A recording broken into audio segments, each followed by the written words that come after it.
My dear students, doctor James Tyler രചിച്ച lectures on homoeopathic materia medica എന്ന പുസ്തകത്തെ ആധാരമാക്കിയുള്ള ഈ പ്രോഗ്രാമിലേക്ക് നിങ്ങൾക്ക് ഏവർക്കും വീണ്ടും സ്വാഗതം.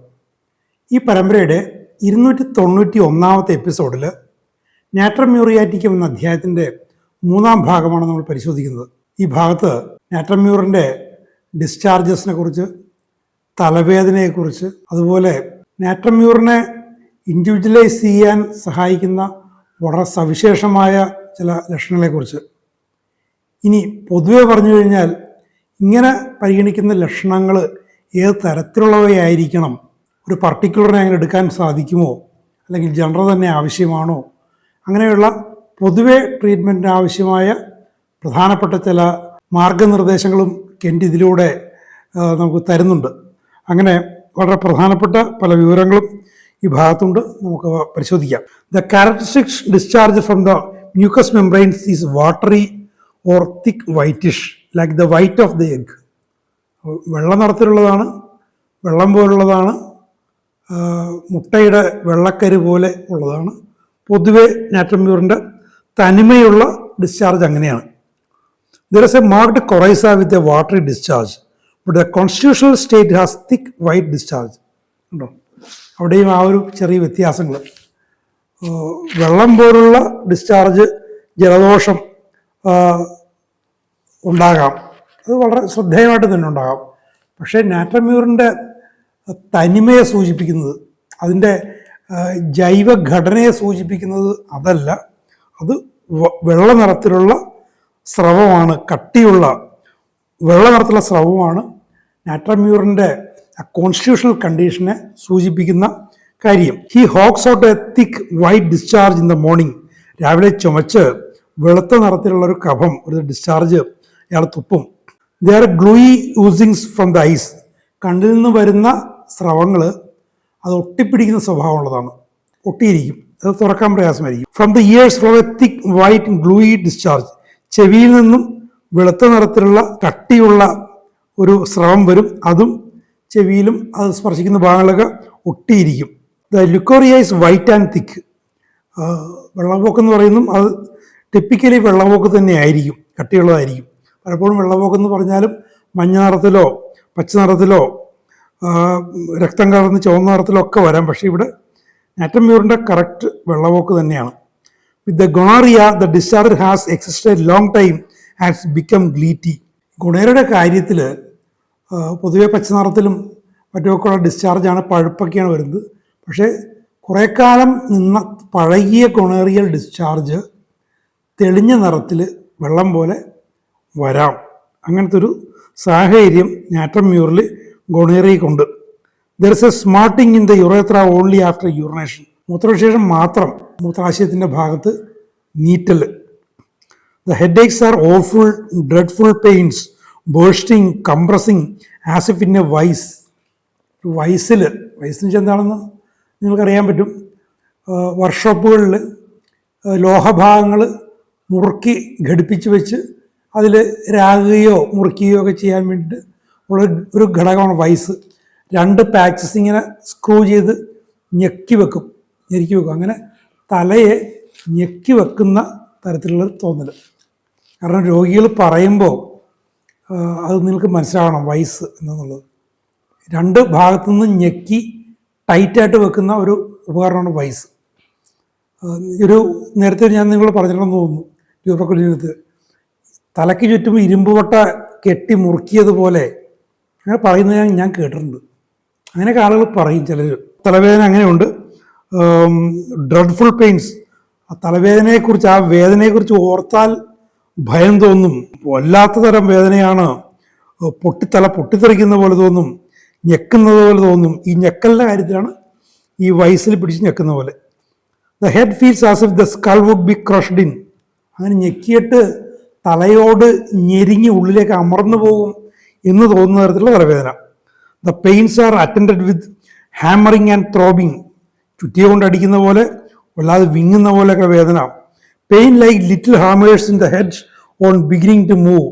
നടക്കാൻ തുടങ്ങുമ്പോൾ തലയിൽ കൊച്ചു കൊച്ചു ചുറ്റിക കൊണ്ട് അടിക്കുന്ന പോലെ തോന്നൽ.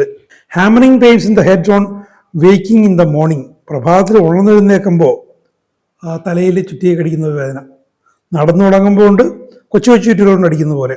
ഇത് പ്രഭാതത്തിൽ ഉണരാൻ നേരത്തും തലയിൽ ഭാരം കൂടാതെ തലയിൽ ചുറ്റിയെ കടിക്കുന്ന പോലെ. The pain comes on in the later part of the sleep. അത് രാത്രിയുടെ ഉറക്കത്തിൻ്റെ രണ്ടാം ഭാഗത്ത് അർദ്ധരാത്രിക്ക് ശേഷം വേദന വന്നു തുടങ്ങുന്നു. There is great nervousness during the first part of the night. രാത്രിയുടെ ആദ്യ ഭാഗത്തിൽ വല്ലാത്ത ഒരു അസ്വസ്ഥതയും മറ്റുമൊക്കെ ഉണ്ട്. എന്നാലും ഷീ ഫോൾസ് അസ്ലീപ് ലേറ്റ്. വൈകി ഗാഠനിദ്രയിലേക്ക് വീണുപോകും, നേരത്തെ ഉറക്കം വരില്ല. And awakes with hammering in the head. ഉറക്കത്തിന് രണ്ടാം ഭാഗം ആകുമ്പോഴേക്കും തലയിൽ ചുറ്റിയെ കടിക്കുന്ന പോലത്തെ വേദനയോടുകൂടി ഉണർന്നെഴുന്നേൽക്കുകയും ചെയ്യുക. അപ്പോൾ ഓർത്തതിലെ ഉറക്കം ആകെ പ്രശ്നമായെന്ന് അർത്ഥം. There are also head aches beginning at 10 to 11 AM. പ്രഭാതത്തിൽ 10 ഇടയ്ക്കും ആരംഭിക്കുന്നതുകൊണ്ട് അത് എത്ര മണി വരെ നിൽക്കും? Lasting until 3 PM or evening. വൈകുന്നേരം 3 മണി വരെ അല്ലെങ്കിൽ സന്ധ്യ വരെ തുടർന്ന് നിൽക്കുന്ന അങ്ങനത്തെ തലവേദനയും നാട്രമ്യൂറിലുണ്ട്. The head aches are periodical, every day or third day or fourth day. അപ്പോൾ ഈ തലവേദനകൾ ആവർത്തിച്ച് വരുന്ന തലവേദനകൾ ഉണ്ടാകാം. അത് ഓരോ ദിവസവും ആ ഒരു സമയത്ത് വരാം, 3-ാം ദിവസം വരാം, 4-ാം ദിവസം വരാം. Head aches of those living in malarial districts. മലമ്പനി സാധ്യതയുള്ള പ്രദേശങ്ങളിൽ താമസിക്കുന്നവരുണ്ടാകുന്ന തലവേദന അത് അമീലറേറ്റ് ഫ്രം സ്ലീപ്പ്, ഉറക്കം കൊണ്ടതിന് ശമനമുണ്ട് ഈ മലേറിയലായിട്ടുള്ള മേഖലയിലുള്ള തലവേദനയ്ക്ക്. The patient must go to bed and be perfectly quiet. അപ്പോൾ അങ്ങനെയുള്ള തലവേദന വരാൻ നേരത്ത് കിടക്കയിൽ കിടന്ന് തികച്ചും ശാന്തമായി കിടക്കണം. അമീലറേഷൻ ഫ്രം സ്വെറ്റിംഗ്, വിയർപ്പ് കൊണ്ട് തലവേദനയ്ക്ക് ശമനമുണ്ട്. Head aches associated with intermediate fever. Intermediate fever നിങ്ങൾക്കറിയാം, അതുമായിട്ട് ബന്ധപ്പെട്ട് വരുന്ന തലവേദനകളും നാട്രമ്യൂർ കവർ ചെയ്യുന്നുണ്ട്. During the chill it seems as though the head would burst. ഈ കുളിർമ്പനിയൊക്കെ വരുന്ന സമയത്ത് തല പൊട്ടിത്തെറിക്കുമെന്ന് തോന്നുന്നത് പോലത്തെ തലവേദന. Is delirious and drinks large quantities of cold water. അതിനോട് ബന്ധപ്പെട്ട് കുളിർമ്പനിയും വരുന്ന സമയം പോലും വല്ലാതെ ഒരു സംഭ്രമമൊക്കെ ഉണ്ടായി, അസ്വസ്ഥതയൊക്കെ ഉണ്ടായിട്ട് തണുത്ത വെള്ളം വലിയ അളവിൽ കുടിക്കും. There is no relief to the head until after the sweat. തലവേദനയ്ക്ക് ശമനം ഉണ്ടാകണമെങ്കിൽ ഈ വിയർക്കണം, വിയർത്താൽ മാത്രമേ തലവേദനയ്ക്ക് ശമനമുള്ളൂ. Sometimes all the symptoms are relieved by the sweat except the head ache. സവിശേഷമായൊരവസ്ഥ. ഇവിടെ തലവേദന വിയർപ്പ് കൊണ്ട് മാത്രമേ ശമിക്കുകയുള്ളൂ എന്ന് പറയുന്നു. ഇനി ബാക്കി എല്ലാ ലക്ഷണങ്ങളും വിയർപ്പ് കൊണ്ട് ശമിക്കുകയും തലവേദന മാത്രം ശമിക്കാതിരിക്കുകയും ചെയ്യുന്നൊരവസ്ഥയും. അങ്ങനത്തെ ഒരു കോൺട്രഡിക്ഷനും നാട്രമ്യൂറിൽ കാണാം ചില സമയത്ത്, എപ്പോഴുള്ളതല്ല. In another form of head ache, the greater the pain the more the sweat. വേറെ തരം തലവേദന. തലവേദന എത്രയോ കൂടുതലാണോ അത്രയും വിയർപ്പും കൂടും. Sweating does not relieve. അവിടെ വിയർപ്പ് കൊണ്ട് റിലീഫില്ല. The forehead is cold covered with cold sweat. നെറ്റി തണുത്തിരിക്കും, തണുത്ത വിയർപ്പ് കൊണ്ട് ആവരണം ചെയ്യപ്പെട്ടിരിക്കും. The head is covered warmly, he's ameliorate moving about in the open air. അപ്പോൾ തല ചൂടുള്ള എന്തെങ്കിലും കൊണ്ട് ആവരണം ചെയ്ത സമയത്ത്, തണുത്ത കാലാവസ്ഥയുള്ള കാര്യമാണ്, തുറന്ന വായുവിൽ പതുക്കെ നടക്കുമ്പോൾ ശമനം വരും. അപ്പോൾ തണുപ്പുള്ള സമയത്ത് തല ചൂടുള്ള മഫ്ലറോ മുങ്കിക്കാപ്പോ കൊണ്ട് ആവരണം ചെയ്ത ശേഷം പതുക്കെ നടന്നു കഴിഞ്ഞാൽ അതിന് ശമനം കിട്ടും. Headache due to disturbance of vision or there is inability to focus rapidly enough. കാഴ്ച പ്രശ്നം കൊണ്ടുള്ള തലവേദനയും വരാം.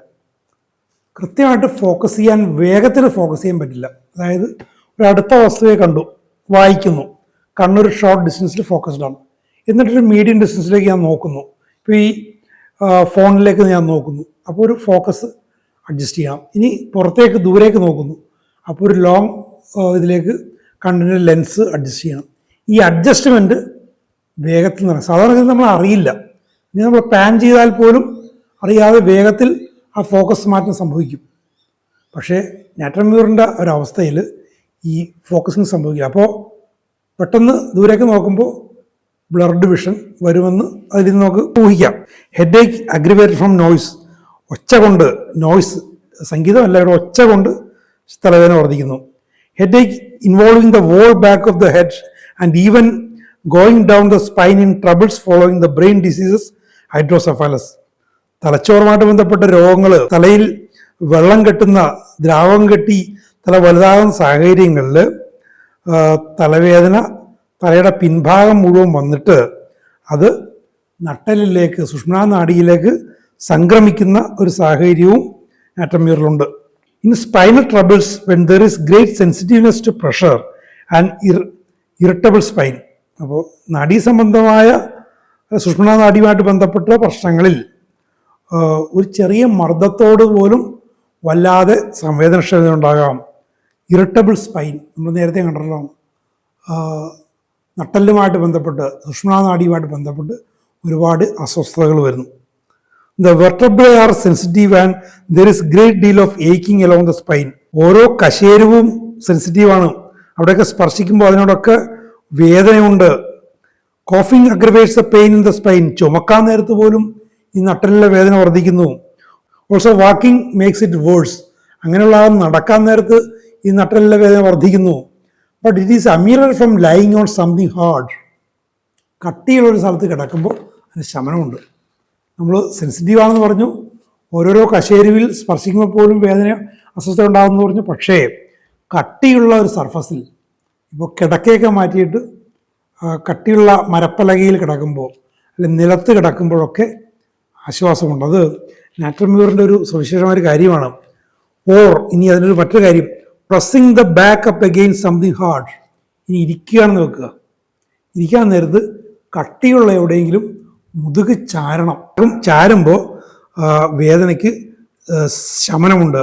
ദേ may sit with a pillow or the hand pressed against the back. ഇരിക്കാൻ നേരത്ത് പിന്നിൽ തലയണ വെച്ചിരിക്കും, അല്ലെ കൈ പിന്നിലേക്ക് വെച്ച് അമർത്തി പിടിച്ചിരിക്കും. ഇത് ഞാൻ നേരത്തെ പറഞ്ഞ ബാബുശ്ശേട്ടത് കൊണ്ടുപോയൊരു സഹപ്രവർത്തക കേസ് ഞാൻ പറഞ്ഞതാണ്, നാട്രമ്യൂർ. അപ്പോൾ ഞാൻ പുറത്ത് വെയിറ്റ് ചെയ്യുകയാണ്, ബാബുശ്ശേട്ടനകത്തിരുന്ന് കേസെടുക്കുന്നു. ഞാനത് ശ്രദ്ധിക്കുന്നില്ല, ഞാൻ എന്തോ വായിച്ചുകൊണ്ടിരിക്കുകയാണ്. പെട്ടെന്ന് എന്തോ മറിഞ്ഞു വീഴുന്ന ശബ്ദം കേട്ട് ഞാൻ ചെന്നപ്പോൾ ബാബുശ്ശേട്ടൻ്റെ മുന്നിലെ സ്വീകരണ മുറി, ആ സ്വീകരണ മുറിയിൽ നടുക്കൊരു സ്ക്രീൻ, കാർഡ്ബോർഡ് അടിച്ച സ്ക്രീൻ വെച്ചിരുന്നു. ഈ സ്ക്രീനിൻ്റെ ഒരു വശം അദ്ദേഹത്തിൻ്റെ ചേംബറും മറുവശം പാസേജാണ്, ഉള്ളിലേക്ക് പോകാനുള്ള പാസേജും. അപ്പോൾ ഏതെങ്കിലും പേഷ്യൻ്റ് ഉണ്ടെങ്കിൽ നമുക്ക് അകത്തേക്ക് കയറി പോകാം, അങ്ങനെ വെച്ചിരിക്കുന്നത്. ഈ സ്ക്രീനിനോട് ചേർന്നാണ് പേഷ്യൻ്റിന് ഇരിക്കാനുള്ള സ്റ്റൂള്. അപ്പോൾ ഞാൻ ഈ പറഞ്ഞ എൻ്റെ സഹപ്രവർത്തക ആ സ്റ്റൂളിരുന്നിട്ട് ഈ സ്ക്രീനിലേക്ക് ചാരിയതാണ്. അത് ഞാൻ ചെന്ന് എടുത്ത് നിവർത്തി വെച്ചു. പിന്നീട് അതിനുശേഷം ഞാനത് വിട്ടുപോയി. പിന്നീട് ഒരു 2 മാസമൊക്കെ കഴിഞ്ഞ് ഈ ഹീലിംഗ് ഒക്കെ കിട്ടിയ ശേഷം ആ കേസ് ഞങ്ങൾ സംസാരിച്ചപ്പോൾ ഞാൻ നേരത്തെ പറഞ്ഞാണ്, കണ്ടപ്പോൾ തന്നെ നാട്രമ്യൂറാണെന്ന് മനസ്സിലായി. കൺഫേം ചെയ്യാൻ വേണ്ടി കേസ് എടുത്തത്. ആ കൺഫർമേഷനെ ഒന്ന് ആവർത്തിച്ചുറപ്പിച്ചതാണ്. ഈ കുട്ടി ഇടയ്ക്കിടയ്ക്ക് അറിയാതെ ഈ സ്ക്രീനിലേക്ക്, അതിന് ഭിത്തിയാണെന്ന് തെറ്റിദ്ധരിച്ചിട്ട് അതിലേക്ക് ചാരാൻ ശ്രമിക്കുകയായിരുന്നു. ഇടയ്ക്കിടയ്ക്ക് ഇങ്ങനെ ആടി പോകുന്നുണ്ടായിരുന്നു. ആവശ്യമൊന്നും പറഞ്ഞില്ല, പക്ഷെ ശ്രദ്ധിക്കുന്നുണ്ടായിരുന്നു. ഒരു സമയത്ത് ചാരത്തിൽ കൂടിയപ്പോൾ മറിഞ്ഞു പോയതാണ്. അപ്പോൾ അങ്ങനത്തെ ഒരു സാഹചര്യം നാട്രമ്യൂറിലുണ്ട്. അത് ശ്രദ്ധിക്കുന്നത് നല്ലതാണ്. The menstrual troubles you find the woman lying with some hard objects under the spine. ഒരു ആർത്തവ പ്രശ്നങ്ങളുള്ളപ്പോൾ ഞാൻ ഈ പറഞ്ഞ കുട്ടിയെയും മെൻസ്ട്രൽ കോളിക്ക്, അസഹനീയമായ മെൻസ്ട്രൽ കോളിക്ക് കൊണ്ട് എനിക്കൊക്കെ അത് കണ്ടു നിൽക്കാൻ പറ്റാതെ ഞാനത് കൊണ്ടുപോയതാണ്. അപ്പോൾ അങ്ങനെയുള്ളവർ കട്ടിയുള്ളൊരു സ്ഥലത്ത് കിടക്കാൻ തോന്നും. General nervous trembling overs the body. നാഡീസംബന്ധമായ ഒരു വിറയൽ, നാഡീസംബന്ധമായ പ്രശ്നം കൊണ്ടുള്ള വിറയൽ, തണുപ്പ് കൊണ്ടുള്ള വിറയലല്ല, അത് ശരീരത്തെ മൊത്തം ഗ്രസിക്കുന്നു. അത് പടർന്നു കയറുന്നു. പെർവേഴ്സ് എന്നുള്ളൊരു വാക്ക് പറയുമ്പോൾ ഒരു ഭാഗത്ത് തുടങ്ങി മറ്റു സ്ഥലങ്ങളിലേക്ക് വ്യാപിക്കുക എന്നുള്ളൊരു അർത്ഥമാണ് ആ വാക്കിനുള്ളത്. അങ്ങനെ ആകാം. അപ്പോൾ അതിൻ്റെ ഒരു ഹിസ്റ്ററി, ഒരു ട്രംബ്ലിംഗ് ഉണ്ടെങ്കിൽ അതെങ്ങനെയാണെന്നുള്ളത് കൃത്യമായിട്ട് ചോദിച്ചു കഴിഞ്ഞാൽ മനസ്സിലാവും നിങ്ങൾക്കത്. There is jerking of the muscles. പേശികളിൽ ഇങ്ങനെ വലിച്ചു കോച്ചലൊക്കെ ഉണ്ട്, വിറയലൊക്കെ ഉണ്ട്. Trembling of the limbs. കയ്യാലുകൾ വിറയ്ക്കുന്നു. Inability to keep the limbs still. കയ്യാലുകളെ നിശ്ചലമായിട്ട് വെക്കാനുള്ള കഴിവില്ലായ്മ. അത്രയ്ക്കുണ്ട് വിറയലും ഈ ട്വിച്ചിങ്ങും ഈ ട്രംബ്ലിങ്ങും ഒക്കെ, അല്ലെങ്കിൽ ജേർക്കിങ്ങും ഒക്കെ. അപ്പോൾ കയ്യാലുകളെ നിശ്ചലമാക്കി വെക്കാനുള്ളൊരു ബുദ്ധിമുട്ട്, പ്രയാസം സാധ്യമല്ല. As in zincum. ഒരു താരതമ്യം കൂടി, സിംഗത്തിലുണ്ട് ഈ ഒരു അവസ്ഥ, സിംഗത്തിലെ പോലെ. The stomach and liver are closely related. The stomach is distended with flatus. വയറ്റിൽ വായു വന്ന് നിറയുന്നു. After eating there is a lump in the stomach. ആഹാരം കഴിച്ച ശേഷം വയറ്റിൽ എന്തോ ഒരു കട്ട, ഒരു കല്ല് ഇരിക്കുന്ന പോലെയൊക്കെ തോന്നുന്നു. It seems to take a long time for food to digest. അങ്ങനെ കല്ലുപോലെ ഇരിക്കുന്ന ആഹാരം ദഹിച്ചു വരാൻ സാമാന്യത്തിലധികം സമയമെടുക്കും. That is aggravated from eating. പ്രശ്നങ്ങൾ ഈ ഫ്ലാറ്റസും മറ്റുമൊക്കെ ആഹാരം കഴിക്കുന്നതുകൊണ്ട് വർദ്ധിക്കും. വായുവും ഈ കല്ലിപ്പും ഒക്കെ കൂടുതൽ ആഹാരം കഴിച്ചാൽ വീണ്ടും വർദ്ധിക്കും. White slimy mucus in is vomited attended with relief. ഇനി ഈ ഇങ്ങനെ പ്രയാസം ഉണ്ടാകുമ്പോൾ വെളുത്ത നിറത്തിലുള്ള കട്ടിയുള്ള കൊഴുപ്പുള്ള ഒരു മ്യൂക്കസ് കഫം ഛർദ്ദിച്ചു പോയി കഴിഞ്ഞാൽ ഒരു ആശ്വാസം രോഗിക്കുണ്ടാകും. There is great thirst for cold water. Sometimes there is relief from drinking, sometimes the thirst is unquenchable. ഉണ്ടോ? നേരത്തെ കണ്ടു, തണുത്ത വായിനോട് വല്ലാത്ത ദാഹം. ചിലപ്പോൾ കുടിക്കുമ്പോൾ അതിന് ആശ്വാസം ഉണ്ടാവും, ചിലപ്പോൾ ആശ്വാസം ഉണ്ടാവില്ല, കൂടുതൽ കുടിച്ചുകൊണ്ടിരിക്കേണ്ടി വരും. എത്ര കുടിച്ചാലും ദാഹം മാറില്ല. രണ്ട് തരത്തിലും വരാം. We find fullness in the region of liver with stitching tearing pains. കരളിൻ്റെ ഭാഗത്ത് നിറഞ്ഞിരിക്കുന്ന പോലത്തെ ഒരു തോന്നല്, എന്നിട്ട് കുത്തുന്ന പോലെ വലിച്ചു കീറുന്ന പോലുള്ള വേദന. The bowels are distend with gas. വായു വന്ന് നിറഞ്ഞിരിക്കുന്നു, വീർത്ത് കെട്ടിയിരിക്കുന്നു. There is slowing down of the action of the bowels. വയറിന്റെ പ്രവർത്തനങ്ങൾ സാവകാശമായി, നേരത്തെ പറഞ്ഞില്ലേ ദഹിക്കാൻ പ്രയാസം. The stool being very difficult. വയറ്റിൽ നിന്ന് പോകാൻ വല്ലാത്ത പ്രയാസം. In hard agglomerated lumps. കട്ടിയുള്ള ഇങ്ങനെ ഉരുണ്ടുകൂടി ഉണ്ടയൊക്കെ പോലെ ഉള്ള കട്ടിയായിട്ട് മലം പോകും. There is slowing down of the action of the bladder. മൂത്രസഞ്ചിയുടെ പ്രവർത്തനവും സാവകാശമായി. Must wait before the urine will start. മൂത്രം ഒഴിച്ച് തുടങ്ങാൻ കുറച്ച് കാത്തിരിക്കണം. And then it comes slowly. മൂത്രം വന്നു തുടങ്ങിയാലും സാവകാശമാണ്. ഡ്രിബിൾസ്, തുള്ളിവിളിയായിട്ട് പോകുന്നു. There is not much force in the flow. മൂത്രത്തിൻ്റെ ആ ധാരയ്ക്ക് വേണ്ടത്ര ശക്തിയില്ല. After urination there is a sensation as if more urine remained in the bladder. മൂത്രമൊഴിച്ച് കഴിഞ്ഞാലും കൂടുതൽ മൂത്രസഞ്ചരി കെട്ടിക്കിടക്കുന്നുണ്ടെന്നുള്ള തോന്നല്. ഇനി ഇറ്റാലിക്സിൽ പറഞ്ഞിരിക്കുകയാണ് ശ്രദ്ധേയമായ കാര്യം. If anyone is present he cannot pass urine. നേരത്തെ കണ്ടു, താരതമ്യത്തിൽ വേറെ ഔഷധത്തിൽ നമ്മൾ കണ്ടു, ആരെങ്കിലും അടുത്തുണ്ടെങ്കിൽ മൂത്രം പോവില്ല. അത് ഇറ്റാലിക്സിലാണ് ഇവിടെ. Cannot pass it in a public place. പൊതുവായിട്ടുള്ള യൂറിനൽസിൽ പോവില്ല. There is also continued urging he must pass the urine often. നേരത്തെ പോലെ മൂത്രം ഒഴിച്ചു പോയാൽ വീണ്ടും മൂത്രമൊഴിക്കാൻ തോന്നും. അങ്ങനെ മൂത്രമൊഴിച്ചുകൊണ്ടിരിക്കണം എന്നുള്ള ചിന്ത. This remedy and natron salt were used by the homeopaths to clear up chloric diarrhea, the old army diarrhea. അപ്പോൾ നാറ്റ്മ്യൂറും നാറ്റ്സൾഫും മുൻപേ തന്നെ ഹോമിയോപാത്സ് ഉപയോഗിച്ചിരിക്കുന്നത് എന്തിനാണ്?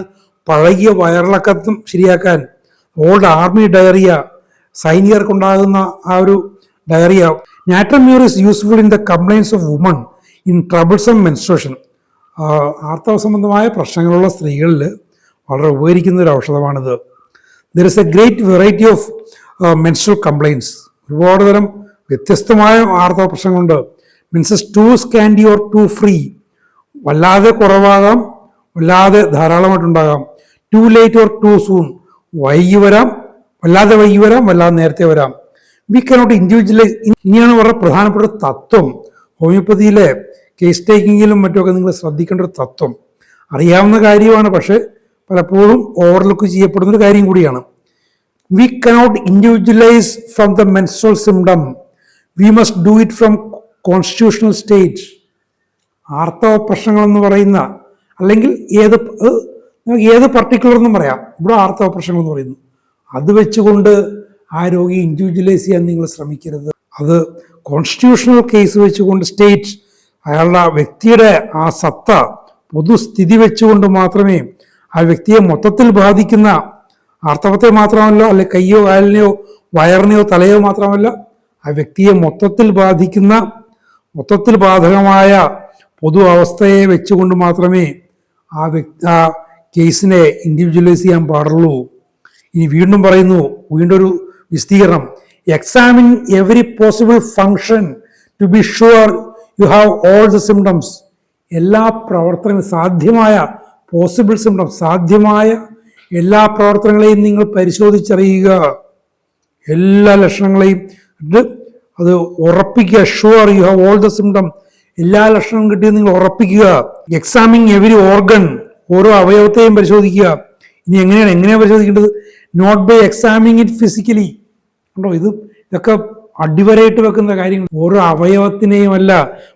അവയവത്തിനെയും അതിൻ്റെ ഭൗതികമായിട്ടുള്ള ഫിസിക്കലി അല്ല. For results of the disease do not lead to the remedy. രോഗത്തിൻ്റെ ആന്തരികമായ ആ വ്യക്തിയുടെ ജീവന്റെ അന്തസ്സത്തെ ഉള്ള വൈറ്റാലിറ്റിയെ ബാധിക്കുന്ന രോഗാവസ്ഥയുടെ ഫലങ്ങൾ വെച്ചുകൊണ്ട്, ആ ഫലങ്ങളാണ് ഓരോ അവയവത്തിലും ഓരോ ഓർഗനിലും നിങ്ങൾ പരിശോധിച്ചാൽ നിങ്ങൾക്ക് കാണാനാവുക. അത് വെച്ചുകൊണ്ട് നിങ്ങൾ ആ വ്യക്തിയെ വിലയിരുത്തരുത്. For results of the disease do not lead to the remedy. അതൊക്കെ രോഗത്തിൻ്റെ ഫലങ്ങളാണ്. അത് ഒരു ഔഷധത്തിലേക്ക്, രോഗം ശമിപ്പിക്കുന്ന ഔഷധത്തിലേക്ക് നിങ്ങളെ നയിക്കുകയില്ല. ബട്ട് എക്സാമിങ് ദ സിംറ്റംസ്, ലക്ഷണങ്ങളെ പരിശോധിക്കുക. നോക്കുക. ഇത് ഹോമിയോപ്പതിയുടെ വളരെ മൗലികമായ തത്വങ്ങൾ. ഓരോ അവയവത്തെയും ഭൗതികമായിട്ട് പരിശോധിച്ചുകൊണ്ട് ആ രോഗിയെ മൊത്തത്തിൽ സുഖപ്പെടുത്തുന്ന അയാളുടെ ഔഷധം, അയാളുടെ റെമഡി നിങ്ങൾക്ക് കിട്ടാൻ പോകുന്നില്ല. അതിന് ലക്ഷണങ്ങൾ, രോഗി പറയുന്ന അയാളുടെ ബുദ്ധിമുട്ടുകളെക്കുറിച്ച് പറയുന്ന, അയാളുടെ മൊത്തത്തിൽ ബാധിക്കുന്ന പ്രശ്നങ്ങൾ, നിങ്ങൾ നിരീക്ഷിക്കുന്ന പ്രശ്നങ്ങൾ, വീണ്ടും സ്ക്വയർ വൺ എന്ന് പറയുന്ന പോലെ സാമുൽ ഹനിമാനൊക്കെ പഠിപ്പിച്ച ആ പ്രാഥമിക തത്വത്തിലേക്ക് തന്നെ കെന്റ് ഓരോ സന്ദർഭത്തിലും തിരിച്ചെത്തുകയാണ്. എന്തിനു വേണ്ടിയിട്ടാണ്? ഇത് അദ്ദേഹത്തിൻ്റെ ലെക്ചേഴ്സാണ്. അദ്ദേഹത്തിൻ്റെ വിദ്യാർത്ഥികൾക്ക് വേണ്ടിയിട്ട്, പോസ്റ്റ് ഗ്രാജുവേറ്റ് വിദ്യാർത്ഥികൾക്ക് വേണ്ടി കൊടുത്ത പ്രസംഗങ്ങളാണ്. ആ പ്രസംഗങ്ങൾ, ആ ക്ലാസ്സുകളിൽ അദ്ദേഹം കിട്ടുന്ന ഓരോ സന്ദർഭവും ഹോമിയോപ്പതിയുടെ അടിസ്ഥാന തത്വങ്ങളെ ഊട്ടി ഉറപ്പിച്ച് വിദ്യാർത്ഥികളുടെ മനസ്സിൽ ഊട്ടി ഉറപ്പിക്കാൻ അദ്ദേഹം കിട്ടുന്ന അവസരവും അദ്ദേഹം പാഴാക്കിയിട്ടില്ല. ഇതൊക്കെ നിങ്ങളും സ്വാംശീകരിക്കുക, പ്രാക്ടീസിൽ അത് നിങ്ങൾ പ്രയോഗിക്കുക. അതിൻ്റെ ഫലം 100% ഉറപ്പാണ്. അപ്പോൾ ഇതിനെ തുടർന്നുള്ള ഭാഗങ്ങൾ നമുക്ക് അടുത്ത എപ്പിസോഡിൽ കേൾക്കാം. Thank you very much for watching.